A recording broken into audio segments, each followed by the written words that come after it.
my students didn't know. They didn't know names. They didn't know. We don't have that anymore. There used to be, when I was starting out, there was Phil Meggs. There was one book, one source we went to, and it had design history in it.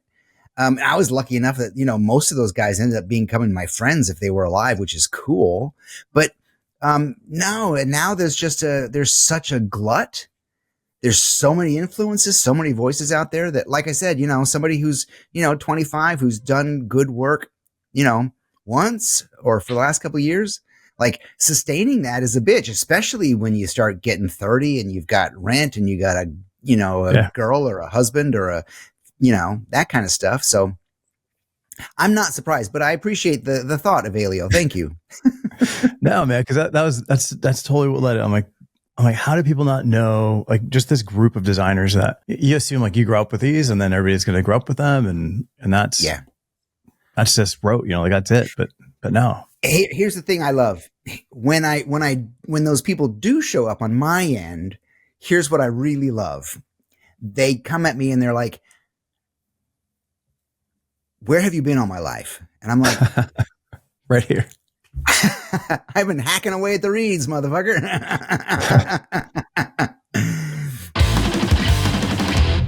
I mean, I hit record as we were talking. I don't want to miss any of this. I got a question for you. Where do you keep your Emmy? It was when I had the studio in Soho, back when I was in New York. It was like, in my 30 to 40. I had this fancy studio in Soho. I had this like custom made huge, like 30-foot long bookshelf because I had that many books and stuff. And I had awards on the and I kept it there. It was the woman holding the basketball, right? The Nike free throw, we used to call it, right? So, and then it broke. So it was sitting in a box for a long time in like 5 pieces. And eventually I got rid of it. Yeah. I don't have any of the awards anymore. I don't, and I don't have the books either. That stuff is like, I don't care. I don't need that. It kind of works its way out of your life. Especially the books, because I've realized most designers, we become so myopic and all we look at is graphic design, and it's such a small window. Right? Because we become onanist. We get deeper into ourselves and we don't expand. We don't know about poetry and auto repair and Japanese flower pruning and carpentry or whatever, So no awards. Yep. No. Do I have any medals? No, I don't. No. No. You just have, go F yourself in the background, right? Every once in a while, it's just like, no, yeah, you got rid of that. That was dumb. The Art Directors Club gold medal is cool because it's like a brick, right? A little square brick of gold. It's not really gold, but you've got kids. Do you have one or two? Nova just turned 6 and Wyatt is 9, and I left them at the first day of school 2 hours ago. Amazing. Do you would you want, you wouldn't want to keep any of that stuff, like any of the books, and be like, I don't know, is it like a dad brag? Yeah, they know who I am. I've brought them. I try to bring them when I go on stage. I try to bring them because I think that's cool for them to see. They know I'm a teacher. I have kept some books. I have kept art books. I don't really have many design books. I actually just threw away another design book the other day, an old book of Polish posters. Just wasn't printed well. It just wasn't cool. But you know what I do? I do bring out art, the big art books that I have. I bring those out for bedtime reading. And last night we were going through. They were like, no, we want to read this over here. And I opened right up in the middle, and they were like, ooh, what's that? Oh, and what's that? What's that? But it was a book about Alexander Calder, and they loved that because it's just like big toys. Right? Shapes, yeah. But they're beautiful and fun, and he's a kid. So I kept some of those. They love Picasso. it's perfect for a kid, right? It's like, Yeah, right. Except that all the dirty. There's a lot of dirty stuff. There's a lot of like people fucking in Picasso's work. what I wanted to get into in here was like, where are all the design icons? But before we get into like where they are, it's like what defines, what defines an icon? You kind of talked about like people today. It's like, you got a 20-year-old that did something really good and people see it and they follow them on social, but there's so much work. I mean, I recently pulled out I pulled out a David Carson book yesterday to show someone like collaging, right? To be like, look, this is how you can do it by hand versus, it's like, here's kind of a collage in Photoshop. I'm like, that's cool, man. But like, look at this. You can actually tear stuff, you can actually do it with your hands, not on a computer. And they're like, oh, that's cool. Like, who's that guy? Yeah. And, again, it's like, where have all the design icons gone? They're still busy, they're still, popping up around. Like I said, it's just hard. It's harder to see, who's had a career, a reputation, and the funny thing for me is I had students who now have huge reputations. Now my students are the ones that your kids know about. Sure. So that's always funny. Yeah, that's funny. And then I just had Jesse on. Oh, he's awesome. Oh, so you knew that he made the connection? No. I reached out to him. I'm like, hey man, I'm gonna have James on. He goes, oh yeah, because I worked with him. I was a intern or something. Yeah, something he was a student and then an intern. Yeah. Are you still teaching? I don't teach at the university. I'm in Texas now, so I don't teach in New York. Sure. But I have a relationship with the university here, and we're gonna there's a university in the next town over, and we're gonna start doing some workshops together, which is cool. Amazing. I haven't been in touch with like students. Like I teach 40, 50-year-olds like how to get their second or their third act, through coaching, and through, the events that I do. But, I haven't been with, real students at university in a while. And I really love it. Cause like I said in the meeting with the president of this school, the one in the local one is, I said, I love setting students on fire. And she totally know what I meant. Like I want to get them before they go out into the world, before they have all these preconceived notions of what they know or what they don't know, or have bad experiences with bosses. I mean, there's the third level of trauma right there, right? Your first jobs, I'm sorry, that's not how we do things around here. That kind of bullshit. Yeah. I want to get them before that so they can just kind of look at their boss and go, oh, I'm sorry. I'm in the wrong place, obviously. So I love teaching. I was joking the other day, when I was a kid, you go through grade school and high school and you're always taking these aptitude tests. Mm-hmm. And for me, it was always like, you're finishing the last answer. And I was always like, come on, fighter pilot, come on, fighter pilot. Right. And it would the dice would roll and it would always come up teacher. And I was like, what the fuck is that? I'm not a teacher. Because I couldn't wrap my head around anything other than me standing in front of a room of 19-year-olds who don't care. Right. Yeah. They're there because their parents. You just see you experience what you've seen. So that's your vision. And and Evelio, I had no good exam. I mean, I had some good teachers, but I hated school. And I hated school because I didn't know why I was there. No one explained it to me. I've explained it to my kids, why they're there and why they have to go through this experience. But, there was no purpose there and it was weird. Had I known, I would have done school differently. What would you have done differently? It's what I told my students at SVA. I was lucky. They were third year students, so they had already had 2 years. But I used to tell them, listen, make this work for you. Don't just show up and listen to, take in what, get what you want from this experience. Like, you're here to ask questions. You're here to make mistakes. Get what you want. Do not leave school in charge of your education. That's the worst thing, because we just kind of float through it. You know, a lot of times with my class, you know, we would always have this talk too. It's like, listen, you know, they'd bring in assignments and we'd crit, and it was always fun, intense and honest, and you know, but I said, listen, do you guys know why you do the homework? And they're like, they don't even know. I'm like, well, listen, Because you're you not told doing it us for to, a right? grade. And that's, Yeah, exactly. You don't do it for a grade.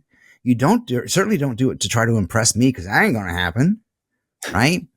And you don't do it for a grade. You do it for you. You're doing it. This is a discovery process, especially for creatives. You know, it's the process of, who the fuck am I? What do I know? What do I think? yeah. I had that conversation with my daughters too, when they're working on, whether it's writing or an art project or whatever it is. It's like, you know, they were working on a science project recently, and it's How like, old are they? I got a 14-year-old and an 11-year-old.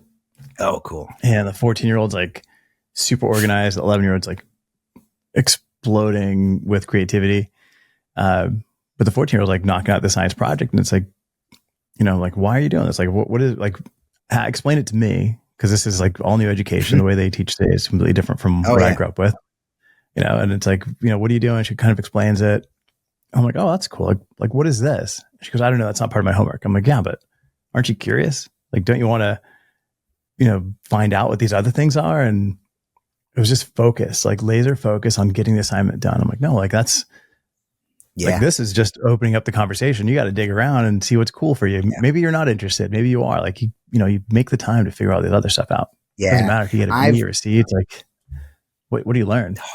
Hopefully what I've done with my kids, and it seems to be the case. Like, today was the first day of school. And I'm a divorced dad. So I've got them like chunks of the summer, like 2 weeks and then 2 weeks. And we did homework. There was time where, like, hey, you guys are on summer break. I ain't. So, I would print out, I had a couple of websites I go to, and I'd print out multiplication, addition pages, polysyllabic words that they have to like learn and break down. And, but I think I've done a good job, or they enjoy it. And I would have hated that when I was a kid. But, you know, I would have like homework over the summer. That's, but my son is a boy, just like me. Like, boys kind of don't dig school, right? They don't like reading. He likes reading, especially if it's about Minecraft. Oh my God. And my daughter, like, she just absorbs everything. So what's the difference between teaching at a university, 18 to 20-year-olds, to talking to 30 and 40-year-olds that are obviously they're in a different place in their life, but what's the big difference there? Like, I think the biggest difference is the level of difficulty we have when we get older to allow, right? To allow ourselves to say what we think, to allow ourselves to go to the wrongest place, or to be curious, right? Because there's so many blocks that we've picked up along the way. And with younger students, it's kind of easier to break those down. But we've learned so much as adults. And we've kind of embedded ourselves in who we think we are, which is not really who we are, right? It's this persona that we put up. You know, I mean, we're a gaggle of habits, right? We're just a box filled with habits. Like, if you had some sensor that just went bzz, you know, bzz, and just got rid of all my habits, I wouldn't recognize myself. Nobody would recognize. I would carry myself different. My face would look different, because, you know, the muscles would be different. Yeah. I would talk differently. They're just habits. Right. And if we can learn to like break those down and see who we really are, and get back to the kid, the things that made you weird as a kid make you great today. And we all want to get back to that. And we all know what that is, but it's harder to reach when you're 40. I had a workshop this summer, and I had a creative director from Hearst magazine and a creative director from Disney, and not happy at their gig, which really sucks, right? And kind of trapped because family and house and all the stuff. But to get them to like figure out what made him weird as a kid was work. It was interesting to really kind of break that down. What kind of things did you like to play with? What kind of, and it's all the same. Listen, the details, like my details are like Evel Knievel and Hot Wheels and, drawing, and the details are different. But what we all have in common as kids is play, joy, fun, and love, right? We all just wanted to play all the time. I had to switch my kids out of school when my son was like 4 or 5. They were going to a Montessori thing, and they called us in for a meeting, and they were like, your son grabs both doorknobs and swings on the door, and all he wants to do is play. And I'm like, he is fucking 4. Goodbye. Duh. So we all just want to play, and life is fun. And that play and that fun brings joy and happiness. And we just want to give and receive love. That's it. And what adult can have that? What adult has that now? Yeah. Giving and receiving love. Can you go into the grocery store and just smile and say hey to everybody? No, it's freaking hard. No, it is. Right? You're right. There's a tension like everywhere you go, right? You don't know who's looking at you, which way, and you care. And the reality is nobody even cares, right? Yeah. Nobody cares what you're doing. Yeah. Yeah. No, they're too wrapped up in their own ass to like care about what you're doing, so yeah. We're not free. And I think for like older designers, there's like a big push right now for older designers to get out there and put themselves out and share stuff online. And we're all afraid. We're afraid to put ourselves out there and be made to look stupid. We're afraid of the judging and comments. Comparison. Yeah. It's like, you're not going to be for everybody. And I know you've done some stuff on YouTube, and you've got a channel, and you're sharing stuff, and you're connecting with people. To hear that you're working with creative directors at these different brands and they're unhappy. Yeah. It sounds like a lot of people in the country where you're like, oh my God, this person has this position at this brand. Meanwhile, they got there because that's what we've been taught to do, right? It's like, I'm a junior designer, I'm a senior designer, I'm an art director. You kind of work your way up. And what tends to happen a lot of times is you lose touch with the work. Right. Yep. Yeah. And each you want to do the work. Is less and less creative. Right. I was at the gym the other day, and this was a couple weeks ago, and chatting with two of the women there, and they got inquisitive, and they said, what do you teach? I said, well, I work with frustrated creative professionals, and they were both like, that word frustrated, man, that sucks. And here it goes. It's easy. If you want to test it on anybody, it goes like this. Hey, how's work? And they go, it's work. I'm like, you lose. Yeah. It's work. Something I do for money. And Joseph Campbell said, if you work for the paycheck, then you might as well be a slave. Yeah. I mean, that's pretty harsh. No, it is. You don't see a lot of passion. There's a book I read. Every year. It's called Hunger by this guy, Knut Hamsun. And I came across it. Yeah. Wow. That's an old book. It's a super, super old book. I love this book. You've got a writer who's passionate about writing. And if he can't get work writing, it's just like his descent into madness and poverty, chasing this dream. And you're just like, as a creative, you're like, wow, I want to be that guy. I want to be that passionate, but I got a family. So Yeah. I'll take the job I need to, I'll Listen, take the this thing gig. is, yeah, but you don't have to do that. You don't have to go, but, have that cutoff, and the way it works is you have a conversation. You have a conversation with your family and you get everybody on board. It's funny because sometimes, I have people who want to work with me and they're like, yeah, it's always the money, right? It's the money. That's the excuse they use. It's not really the money, but that's the excuse they use. And they go like this. They say, well, I got to talk it over with my wife. And I say, okay, how about this? Try this with your wife or husband or partner, whatever the thing is. Yeah. Go like this. Do you like me when I'm happy? Because it's different. It's different. Yeah. And when you're happy, when you can see abundance, not necessarily have it, but when you can feel abundance in everything you have, then you become attractive. I'm writing yesterday and today. I have to record this afternoon a new podcast episode, and it's on authenticity. And it's when I start talking about authenticity, I say we all want to be confident. That's the word we use, confident. I'd really like to be confident.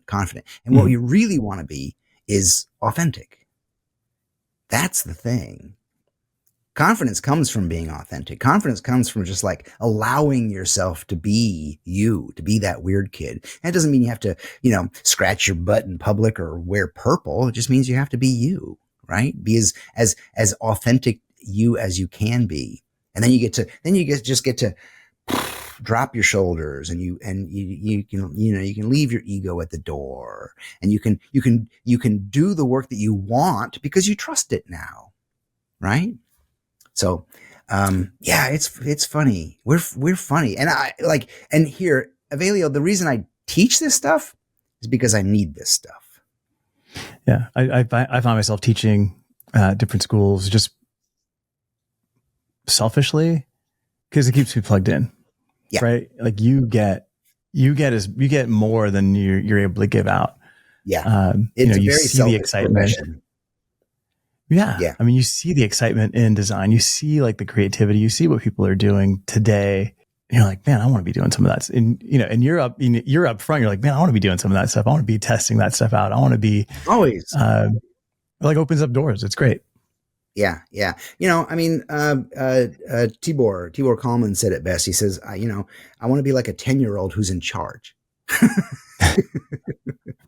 That's perfect. It's pretty good. It's pretty good. Yeah. Or what is it? Who's the filmmaker? He started making music videos and then it turned into films. I forget his name. Not the Charlie's Angel guy. That guy? No, he did the Jim Carrey mindbender of a movie. Anyway, he said, he says, I'm always 16, and you can see it in his work. You can see it how he approaches his work. He's French. I forget his name, but it's not important. But it's just allowing yourself to be curious and to play. Mm-hmm. And here's the thing about, you were talking about, graphic design and where are the giants and that kind of stuff. The people I've always loved, and even when I was first starting out, the ones I was attracted to, there was such a level of play in their work. Like when I was in New York, one of my regular lunch pals was Ivan Chermayev, right? Mm. The guy was so playful. It was so cool. And he was they did like tight ass corporate logos, but the rest of his work was just full of like play and joy and ugly marks. That's insane. Cause you don't picture play. You don't picture those two together because of the work that's come out of that team. It's so tight and just, that you just feel like it's so precise, not playful. Yeah, but then he'll go and do the, what is it? 5 West 57th Street. Is it the 5? Yeah. Where it's this massive red sculpture of a 5 in the middle of the sidewalk. It's just like, damn.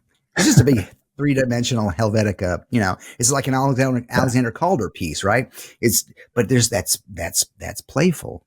It's like, it's being able to, how it would work with you and I is, let's say you and I were hanging out at the bar. I don't drink. Monday was 90 weeks of not drinking, which sucks, by the way. Thank you.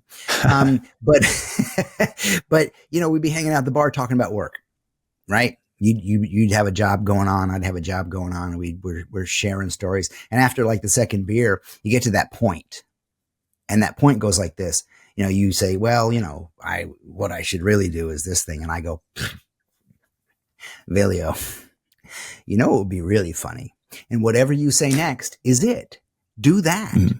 That's it. That's the play and the fun. And the alcohol is just allows us to drop our guard and get to that point. And not saying that you need, I have since found out, since not drinking, I don't need alcohol to get to that point. I just use it as an excuse. But, play is the thing, man. And I don't see a lot of it. I don't fucking see a lot of it in graphic design, especially now, because you make a reputation for yourself by specializing. So I see all these guys specializing in, logos or this or that on, Instagram. And I'm like, okay. Ooh, okay. It looks like a logo. Good job. I don't, No, that makes me think about like just a couple of conversations I've been having recently is like, is specializing the future, and is the agency model kind of dying, right? Because people are, the way the industry is moving now is everybody's specializing. Like I used to specialize in, because I'm a packaging designer, I used to specialize just in concept development.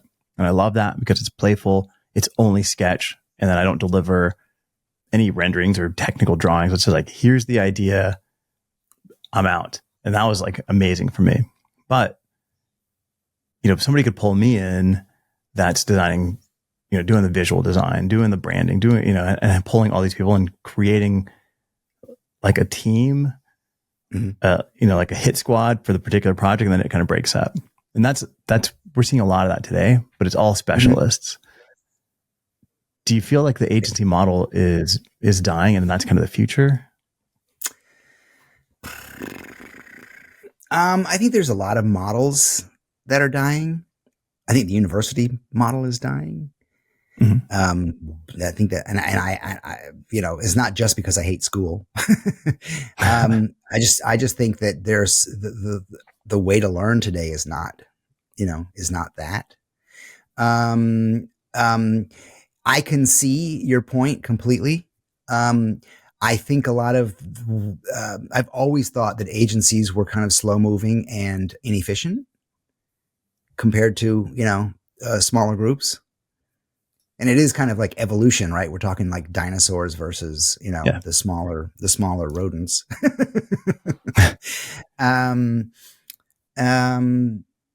Yeah, I think there's a lot of things that are dying. And I think AI is going to be a whole nother level of, like, I don't even use Google anymore. Chat GPT is my Google. I'm like, find me a easy way to bake, Yeah.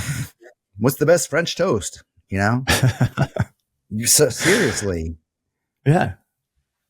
No, so it's I think the future of this is interesting. I think there are standards that are unshakable. And one of them is play. The other one is self-reliance and individuals. Those are things that, we will always need, that one creative source, those people who stand out, the people who have a voice. But I think there's going to be a lot of changes in the near future. And I was thinking about this just this morning. I don't know why, but I was thinking about this just this morning. I feel really blessed that I grew up in the generation where computers came into effect, like when we were young, but already professionals. So we had learned all the, art and craft skills and knives and glue and scissors and stuff before computers came in. Yeah. And I still use those because I freaking like it, and I don't like sitting at a computer all day. Yeah. And if we talk about like your process and kind of going back to, some of your poster design, like your style, if we can call it a style, Sure. comes off as angry. Right. Like I don't know Passion, how else passion. passion, but it's like this violent, in your face, and it feels angry. Hmm. Someone can convey it as angry, but at Hmm. your age now, are you any different than the person that you were back then? Like, Um, is the work that you're creating today as passionate as that one? the the angry stuff um, came from following my purpose and making images because, and I used to talk about this all the time. I made posters because I had to, Mm. not because I was a designer, not because I had the tools. I made posters because I had to. I made posters because nobody else was bringing up these bits of the conversation, like the dead Indian or the hangman or the racism, the things that people think are angry, and they're not angry. It's just for example, I worked, and that was the time when I was working with the NAACP and working with the JDL and working with all the Amnesty International, and nobody was telling the truth, and I wanted to tell the truth.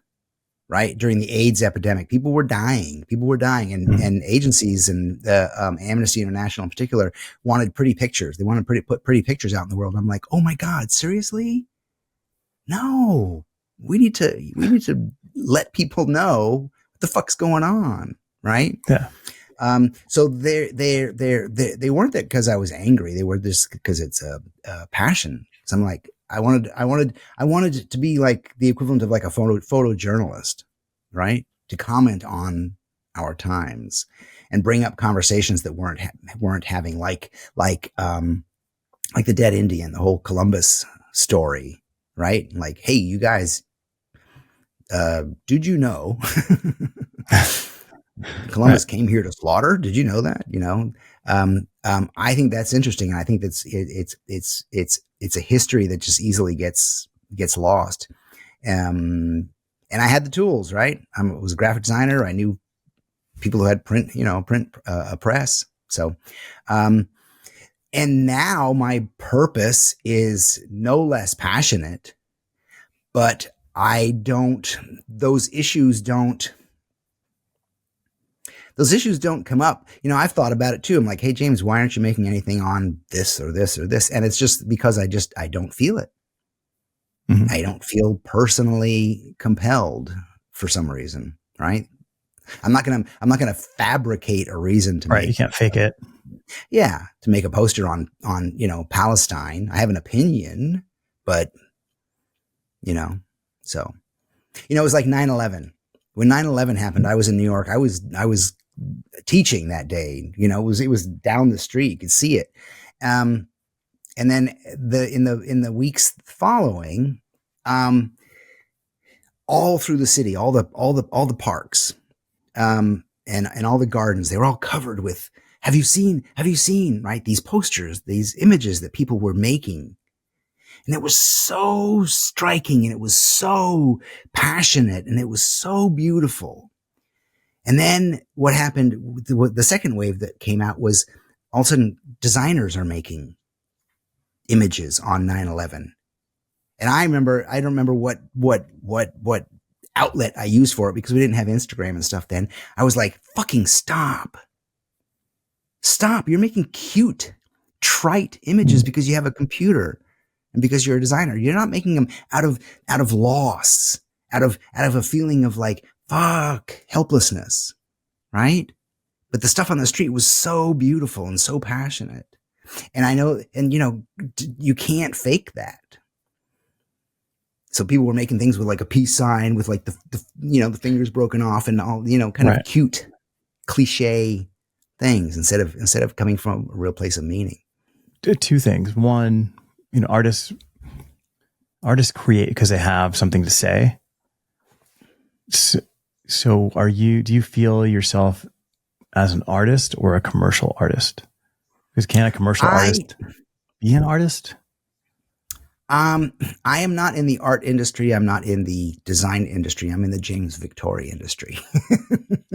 I've decided I'm not. I don't want to. I don't want to really have that conversation anymore. And it was funny because I Mhm. remember I've been more than once asked when I'm up on stage, people are like, yeah, but Mr. Victoria, aren't you, this is a design conference. Aren't you kind of, more of an artist? And I'm like, I used to just say, oh, I'm sorry. You're one of those people who gives a shit about that. Cause I Mhm. don't. I don't. I'm playing and I'm trying to get paid for it and I'm doing what I Mhm. love and it makes me happy. You can call it whatever you want.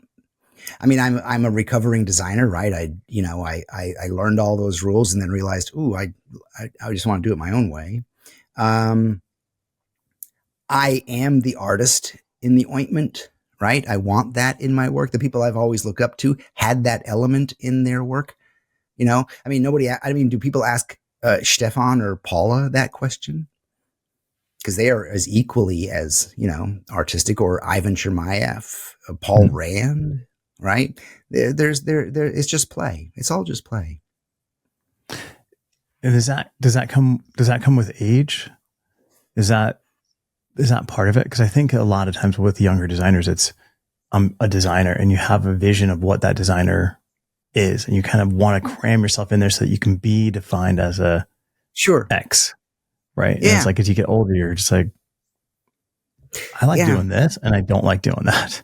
Yeah. I'm going to do more Well, of this. I think a big part of it is that when that wave of, oh, I don't like doing those comes in. I think that's a big part of it. But when you're young, you want to belong. Sure. You want to be belong. You're like, I've always wanted to be a designer. That's the thing. I don't want to be called something else right now. I want to be a designer. And I wanted that. I was a graphic designer for a long time. And then I didn't become a designer. And now what I say is I'm a pretty good designer, meaning I had two shows at the MoMA in New York. But I'm a much better teacher. And that's something I just realized. And now I have to figure out how to bring that, if I'm an artist, if I'm a designer getting into museums around the world and having exhibitions, then I've got to Mhm. bring that education thing up to that level, because that's super important. So when you were first brought into the MoMA, like what's that conversation and what's that feeling, right? As a James Victoria, right? Like, hey, we want your work in here. We love your work. Like, how does that even happen? Yeah, it's funny. I always tell the story about how I got into the MoMA. I asked. I That's asked. Um, it was easy as that, and not as easy as that. I was very privileged at the time that I was in New York, and I was in the kind of fancy pants design circle, and I was at a party, and people were getting introduced around, and what was his name? Christopher Mount was there, and he was the curator of the design collection at the MoMA at the time, and somebody introduced, said, "Hey, Christopher, this is James Victore," and um, I literally said, "Oh, Mr. Mount, how are you?" I said, "I should be in your collection," and he said, "Yes, you should." So he said, "Here's the process, blah blah blah blah." So I sent the work in. Um, I don't know. I sent a handful, maybe 15 images that I thought they'd be interested in. They were interested in 10 of them. They called me. It took a long time because that was the time when they were switching museums from Queens and New York, and they were the one in Queens was just opening up. But um, I got the phone call, and they said, "Hey, we got 10 pieces of yours, and we want them in the collection." And I said, "Oh, that's awesome." And they said, "Oh, and more than that, we're going to redesign the third floor, and we want to take 5 of them and put them up for a year." I said, "Oh, a small James Victoria show at the MoMA, that would be okay." And I said, "Will there be an opening, a gala event?" that I may attend? And they said, oh, no, we don't do that. I said, okay. Is there a plaque? Do I get a plaque that says, James Victore, you are, like engraved? All And right. they were like, no, we don't do that. I'm like, oh, I said, how about a letter? Do I get like an official letter, like gold MoMA All seal right. that says James Victore? And they said, no, we don't do that. And I'm like, okay, so you want 10 posters? And they said, oh yeah, we want 2 copies of each one. I'm like, the Stedelijk Museum in Amsterdam, they buy your Oh, work. wow. Mm-hmm. Right. So that's like, wow, that's awesome. But MoMA gets to sit where he wants. Right. But check this out, Evelio, because I asked, literally a week later in the mail on MoMA letterhead, I get a letter that says, Dear James Victore's mom, we are proud to, and I sent it to my mom and she hung it on the refrigerator. Oh yeah, it's amazing. That's all we want, right? That's all we just want our parents to be like, good job, right? You know what? Here it is. It's, what the hell's that? All we want. Everyone on the planet. And if you can understand this about human beings, you can understand how they move and how they work and how they act. We all want to be seen and heard and appreciated. That's it. And if we're not appreciated, especially like this applies to designers at work, if we're not appreciated, it hurts. It affects us. Yeah. We just want to be seen and heard and appreciated. And appreciated means paid, and it means loved. Like in a relationship, you want to make sure that, when your spouse is, when your spouse is, or your partner is talking to you, they want to know that you're listening. They want to be heard. That's it. Yeah. And they want to be appreciated. Yeah. And so, it's the same. And it's the same for the people at the grocery store, right? When you walk in, if you want them to, right? We all want to be seen. We all want to be acknowledged and definitely appreciated, right? Yeah. So well, we were saying how difficult it is and how that there's that tension. Yeah. You can break that tension with, just a smile. Like, yeah. Hey, how's and it what going? Generally happens is, when you do open up that conversation, what the default, the fear default is the people get to complain, right? Mm-hmm. You say, hey, how you doing? And like, right? They start to, they can unload. But when I'm going through the checkout and the gal says, hi, how you doing? I say, I'm freaking awesome. How are you? And they're just like, just kind of shocks them a little bit out of their default. And they kind of like look up and smile and say, you're good. And they're like, yeah, it's just tools. No, I appreciate that, man. And as we start wrapping up here, you recently, I saw just a recent story. It was Chris Gore, who's a videographer somewhere. And, Chris. Yeah. Right. Like, can you explain what that was? Cause it was amazing. It's like, how do you define yourself and how do you tell people who you are? Like, no, he was awesome. He is awesome. He is he's kind of like a protege of mine. He, a coaching client. And, if I can use that, but he is he's a videographer. He's a camera guy, super charming, super nice guy. And yes, it's Goor. And he had posted, an image on his Instagram. He was filming like Glastonbury. Like he was on the crew for that. So he's up on a cherry picker way above he's running drones. Like he's doing, all the stuff he does all the outdoor festivals throughout the UK. And on the front of his big ass camera, he's just handwritten a big piece of cardboard and it says artist. And I wrote him and I was like, dude, that is fucking awesome. Tell him who you are. Tell him who you are. Don't let people guess. Don't let people stick you in a box, or don't let them tell you who you are. Fucking tell him who you are. Right. And so he said, yeah, I hate it. People call me a cameraman or call us, cameramans. He says, I'm not a cameraman. I have a vision. I'm an artist. I see things. Like I pick those shots. I pick those filters and those things. Like I make this thing visible for people who aren't here. And that's the power when we claim that, Evelio, when we claim that, when we allow ourselves to be that, allow ourselves to be that artist, or allow ourselves to have that level of playfulness in our work, or allow ourselves to have that, and it's not ego. My stuff isn't ego based. My stuff is just me allowing myself to be me. Right? There's no, look at the balls on that guy. No, I got big balls, but that's a different story. Right? Right? I work hard to be James Victore. Then I don't have to make shit up. I don't have to be fake. I don't have to try. I don't have to please anybody. Then I don't have to, then I'm allowed to trust when I have a thought that comes up. I'm like, that's actually kind of beautiful. Let me think about that. I can trust that and not start going, oh, but they're not going to like it. And what are they going to think about? And who's going to buy it? And I don't have the skills, and all those lies that come up. Right. So yeah, no, Chris was, he's supercharged now, and he's moving forward. It's really great.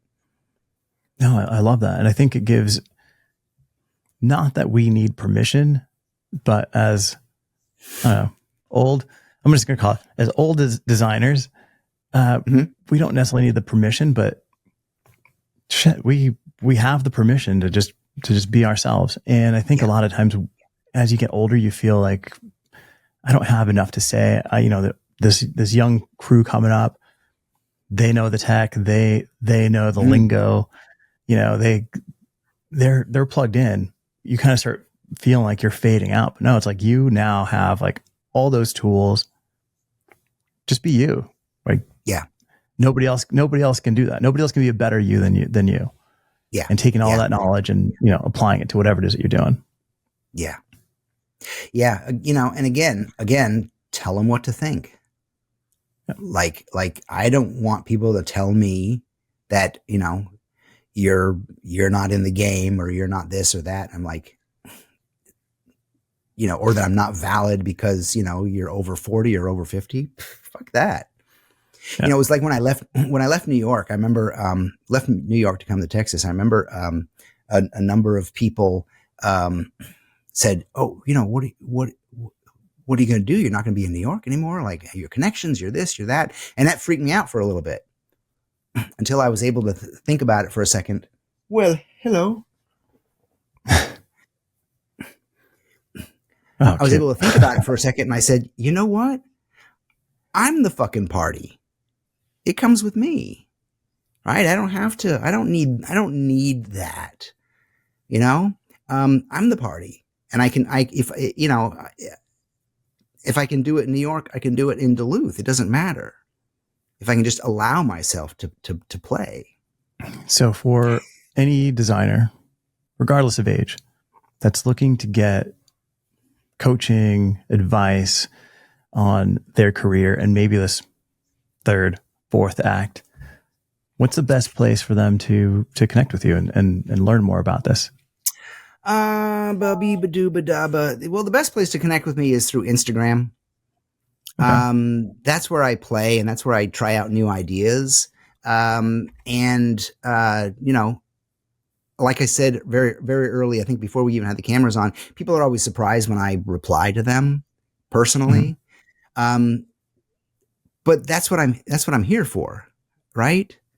I'm here to serve. I'm here to help other people. and I'm having a really great career, but I also know how hard it is. I know how difficult it is to be creative and to carry that torch through elementary school and through high school and through the trauma of first jobs. I know how hard it is to be creative, and I want to help people.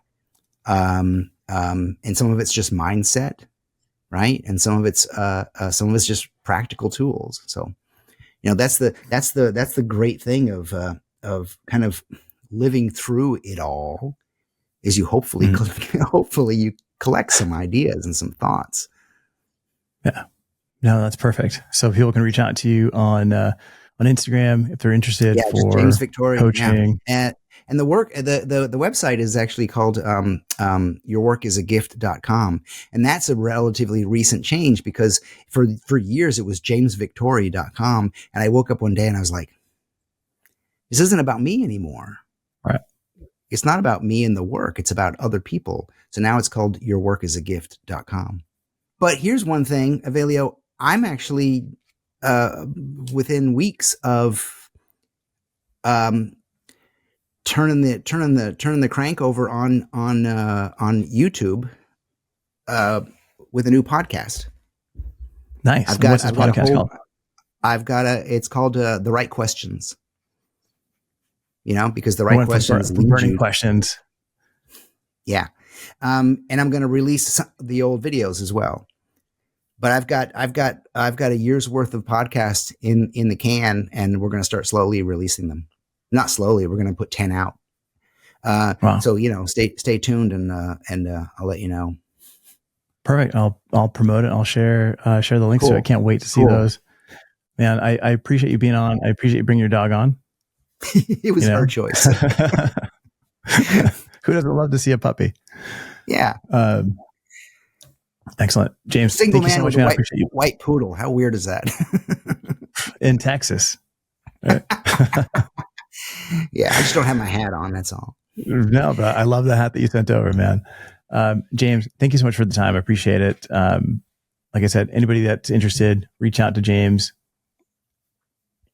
You're aging. You're not old, right? Like creative designers, we're aging. We're not old. We just have more experience.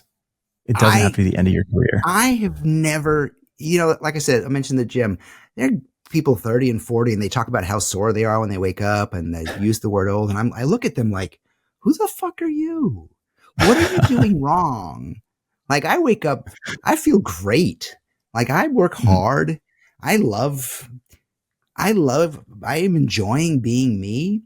I've never used that word, and I'm curious when and will I start using that word. Yeah. I don't feel it. I don't act it. I don't generally look it. Right. So. Good genetics. It's, designers start to feel like, I'm on this back end. It's like, no, you're only on the back end because you put yourself there. But correct. I'm at the choice. gym. Everything's a choice. There's a group. Yeah. There's like a group of people that are like, oh, I got my hip replaced. I got my knee replaced. And then that's like that's the older group. I'm not there yet. Yeah. But man, thanks so much, man. I appreciate it. James. Evelio, it's been a real pleasure. Right?